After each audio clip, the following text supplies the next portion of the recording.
ta, padayon kita sa atong topic sa part 2. So, mao kini ang opening sa revelation nga unsa nato ang pagtan-aw ang balaang espiritu. So, in 1 Thessalonians chapter 5 verse 23, I am the spirit who has a soul that lives in the body.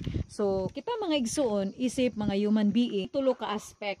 Mao nga spirit or spirito or soul or kalag, body or lawas. So, kini atong lawas mga igsuon, gipapili kita atong pilion ang holy ba or unholy. Balaan ba kini or dili balaan ang atong pilion sa atong lawas. So, we have two choices, holy or unholy. If we choose holy, we stand firm that our body, the carrier of God's glory. So, ang si Jesus ni puyo na dinhi sa atong kaugalingon. So, mao ka na stand firm ta atong ligunon, atong kaugalingon kung holy, kung balaan atong pilion, kailangan nga ligunon nato atong kaugalingon nga si Jesus niya sa atong sulod kay nadumduman nato 1 Corinto chapter 6 verse 19 paingon sa 20, because our body is paid by the blood of Jesus and our body is already the temple of the Holy Spirit from Father God in heaven.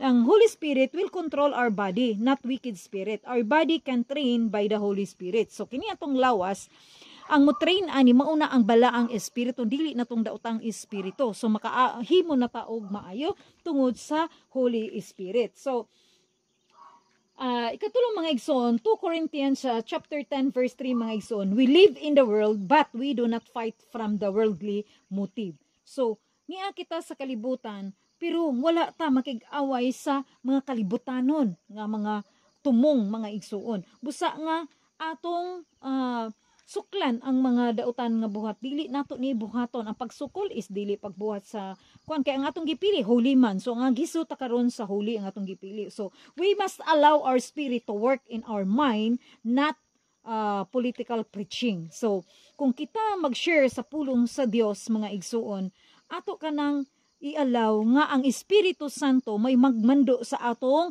mga hunahuna, dili mga pangpolitikal nga pagkuan kay aron lang nga magustuhan kita, bisag unsa na lang atong ipangyaw-yaw din ha, mudugang na din ta og lain din ha, kay pangpolitikal na aron kita ang magustuhan, kun dili kita musangyaw sa matuod gayod sa pulong sa Dios, unsay ka matuuran mao kana ang atong isangyaw. So, we must allow our spirit to work in our mind, not political preaching. So, 1 Corinthians chapter 2, verse 10, paingon sa 6, God revealed to us through the Spirit. So, mao ka na, sa Espiritu, pinaagi sa Espiritu mo reveal ang Ginoo.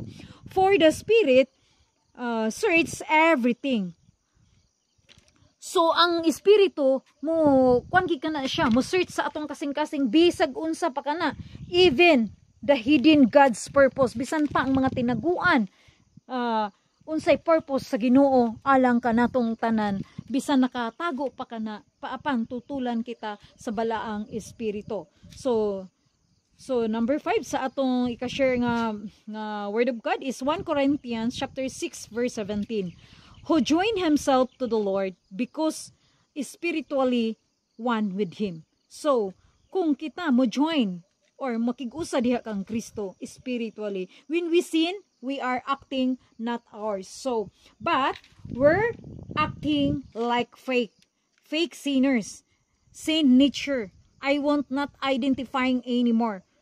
So, mao ka na mga igsuon nga, kung kita gani makig-usa na diha kang Kristo, so kita makasala fake. So nga nagkuanta as a fake nga sinners, kay ngano man mga igsoon gusto kita makig-usa diha kang Kristo, apan nakasala kita, di ba, mag-guilty na dayon ta. So mo na fake ka na siya nga sinners, kay ngano man nag-act man ta nga kuan kay na konsensya pero wala ta na konsensya, so dili to siya fake, tinuod gid to nga sala kay kuan man wala man ta na konsensya, but na konsensya ta, so that's a fake sinner. So I want not identifying that anymore. So righteous, there is a peace, joy. So kung maayo ang atong binuhatan mga igsoon, there is a peace, joy, holy, the kingdom of God flow in the spirit power, anointing in the spirit, give in the spirit. So mao kana mga igsoon, kung maayo ang atong mga ginabuhat na ang kalinaw ug ang kalipay nga dili mahatag sa uban mga igsuon og pagkabalaan naa kana atong madawat. So number 6 mga igsuon in Romans chapter 5 verse 5, for God's poured out His love into our heart by means of the Holy Spirit who is God's gift to us. So, kung bubo sa Ginoo ang tanan gugma dinhi sa atong kasing-kasing, meaning mao kana ang balaang espiritu nga niya sa atong sulod nga regalo kana sa gikan sa Dios alang kanato. So, kung maghisgot kita sa baptizing the Holy Spirit, it's about God getting mood of you. Power of God is flowing everything. So, mao ka na mangigsuon. Kung kita na bautismon sa Espiritu, the power of God is flowing everything. I am one with Christ in by Spirit. So, nahiusa kita di kang Kristo, pinaagi sa Espiritu.